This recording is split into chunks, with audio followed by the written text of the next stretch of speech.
Bismillahirrahmanirrahim. Assalamualaikum warahmatullahi wabarakatuh. Hari ini insya-Allah kita akan cuba membaca dan memahami beberapa istilah dan juga cara Al-Quran itu di-i'rab secara ringkas, secara ringkas. I'rab yang kita akan pelajari ini bukanlah i'rab yang secara mendalam dan detail sangat. Cuma kita akan belajar beberapa perkara-perkara yang perlu sangat kita tahu di dalam bab al-i'rab ini. Sebagai mukaddimahnya kita boleh katakan bahawa i'rab ini ia merupakan sebahagian daripada pembelajaran penting di dalam bahasa Al-Quran. Tetapi yang lebih penting daripada i'rab ialah kita mengetahui makna perkataan, pecah-pecahan perkataan dan juga bentuk dan jenis perkataan yang kita pelajari di dalam kaedah asas yang sebelum ini. Dan i'rab ini sebagaimana kata para ulama, far'ul makna. Yani i'rab ini adalah cawangan kepada makna. Cawangan kepada makna. Yang paling penting sekali ialah makna tu. Tetapi i'rab ni cawangan.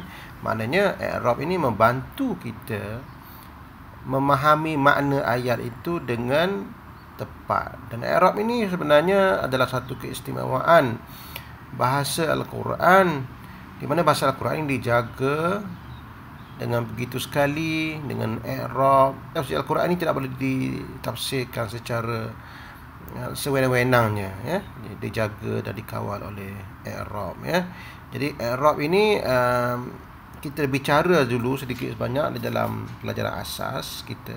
Boleh rujuk pelajaran asas kata dasar dulu.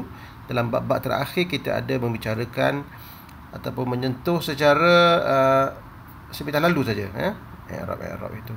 Jadi dalam kitab ataupun dalam i'rab Al-Quran, kitab i'rab Al-Quran yang kita baca ni menyentuh secara tak secara detail, tapi sederhanalah kita katakan, ada setengah kitab yang dia akan contoh secara detail. Jadi kita akan tumpukan kepada beberapa istilah i'rab yang penting, dan ia akan membantu tuan-tuan dan puan-puan semua memahami sedikit sebanyak berkenaan dengan i'rab ini, Jadi kalau tuan-tuan dan puan-puan nak belajar lebih lagi, bolehlah belajar dengan guru-guru ataupun ustaz kita yang mahir dalam nahwu ataupun i'rab ni, Yang saya bagi ni hanyalah tip-tip sahaja, insya-Allah. Sebelum kita pergi lebih lanjut, ini adalah kitab i'rab Al-Quran, Kitab i'rab Al-Quran. Saya nasihatkan supaya kita dapat original. Yang PDF ni dia tidak membantu sangat sebab kita agak suka untuk nak membacanya. Kitabnya namanya I'rab Al-Quran Al-Karim, ditulis oleh Profesor Dr. Muhammad Mahmud Al-Qadhi, dan diselia oleh Profesor Dr. Kamal Muhammad Bishri. Ini terkenal, Dia ni adalah macam ketua ataupun timbalan ketua kepada Dewan Bahasa lah dekat sana, Kita nasihatkan supaya masing-masing dapat yang original lah. Sebab kita pertama sekali kita nak keberkatan ilmu tu, yang kedua kita nak membantu penerbit, dan pengarang ni mendapat haknya sebagai seorang pengarang, Itu sajalah. Baik.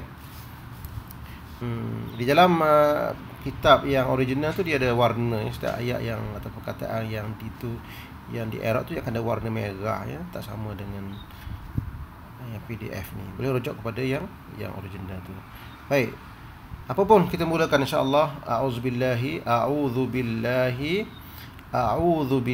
minasyaitonir rajim, A'udzu ini kita mulakan dengan a'udzu billahi minasyaitonir rajim. A'udzu fi'lun mudhari'un marfu'. Fi'lun mudhari'un marfu'. A'udzu fi'lun mudhari'un marfu'. Dia baca dengan marfu', Sebab itu dah marfu' ini bagi depan, A'udzu bagi depan lah. Sebab tu dia katakan marfu'. Marfu', Jadi original i'rab untuk fi'il mudhari' adalah marfu'. Dan di dalam kurungan ini adalah tanda i'rab, A'udzu. Tanda i'rabnya ialah ad-dhammah, ad-dhammah. Jadi biasanya di dalam mempelajari i'rab ni orang belajar fi'lun mudhari'un marfu'un wa alamatu raf'ihi ad-dhammatu zahiratu fi akhirih. Itu panjang lah. Jadi kalau nak ringkaskan lagi, kita kata fi'lun mudhari'un marfu' bid-dhammah. Cukup ke situ ya. Itu cukup dah sebenarnya ya. Fi'lun mudhari'un marfu' bi-dhammah ya. Fi'il mudhari' yang marfu' dengan dhammah, iaitu bagi depan, a'udzu. Dan sebagaimana kita belajar dalam kaedah asas dulu, setiap kata kerja ataupun fa'il ini dia akan ada fa'il. Jadi mesti kita sebut siapa pelaku dia tu, fa'il tu. Fa'il tu ya. Mesti kita sebut ya, fa'il madhi ke, fa'il mudhari' ke, fa'il amal ke, mesti kita sebut siapa fa'il dia. Jadi perkataan a'udzu ini al-fa'ilu, fa'ilnya adalah dhamirun mustatirun taqdiruhu ana. Dhamirun mustatirun taqdiruhu ana. Sebagaimana kita belajar dulu, dhamir mustatir ini ialah dhamir yang tersembunyi ataupun hidden, yang kita anggap takdiru, yakni kita anggap ia adalah ana. Kita anggap dalam ni ada ana. Sebab itulah diterjemahkan aku berlindung. Mana akunya? Dia ada dalam ni, fa'il mudhari'. Tapi kalau fa'il madhi, uztu. Contohnya lah fa'il madhi kan, uztu. Jadi dia punya fa'il dia ialah tu dhamir tu jadi fa'il lah. Jadi itulah bezanya. Jadi kalau fa'il madhi, fa'il mudhari' ni dia fa'il dia dhamir mustatir taqdiruhu ana ya. Kebanyakan fa'il mudhari', silap ya. Kebanyakan fa'il mudhari'nya dia punya fa'il dhamir mustatir ya. Baik, boleh merujuk kepada kaedah kita dulu. Billahi ni terdapat dua perkataan di sini, iaitu yang pertama ialah ba, billahi, a'udzu billahi. Billahi bi ini ba itu harfu jarrin. Kita juga belajar dulu harfu jar, apa itu di antara senarai harfu jar. Lafzul jalalati ismun majrurun bil kasrah ya.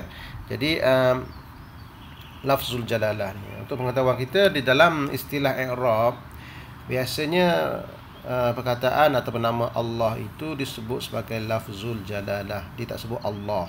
Biasanya kalau kita biasanya Allahu ismun majrurun, Allahi ismun majrurun. Tidak, dia kata lafzul jalalah tu merujuk kepada nama Allah tu lah ya. Lafzul jalalati, nama yang agung, nama keagungan itu Allah lah. Lafzul jalalati ismun majrurun wa alamatu jarrihi al-kasrah. Biasanya kita jadi ismun majrurun bil kasrah. Jadi bismillah, a'udzu billahi. Billah itu bi itu ialah harfu jar, lafzul jalalah Allah itu ismun majrurun. Sebab apa jadi ismun majrurun? Sebab dia sudah dimasuki oleh huruf jar, maka dia akan jadi majrur. Jadi dipanggil ismun majrurun wa alamatu jarrihi al-kasrah. Baik, tapi kita kata bil kasrah sajalah untuk ringkaskannya insya-Allah. A'udzubillahi minasyaitan. Min itu juga harfu jarrin. Jadi selepas huruf jar, maka isim akan jadi majrur, maka kita sebut asyaitani ismun majrurun wa alamatu jarhi, atau ismun majrurun bil kasrah ya, bagi bawah sebab dimasuk ke huruf jar. Ar-rajimi na'tun majrurun. Na'tun, sebagaimana kita belajar dulu, na'tun ni adalah termasuk di kalangan perkataan-perkataan yang i'rab secara mengikut. Dia akan mengikut yang sebelum dia. Kalau na'tun ini adalah sifat kan, dia akan mengikutlah sifat. Siapa punya sifat tu? Syaitan punya sifat. Jadi syaitan tu bagi bawah, maka dia akan bagi bawah jugalah. Dia panggil asyaitani ar-rajimi. Jadi rajimi itu i'rab dia ialah na'tun majrurun wa alamatu jarrihi al-kasrah, atau na'tun majrurun bil kasrah.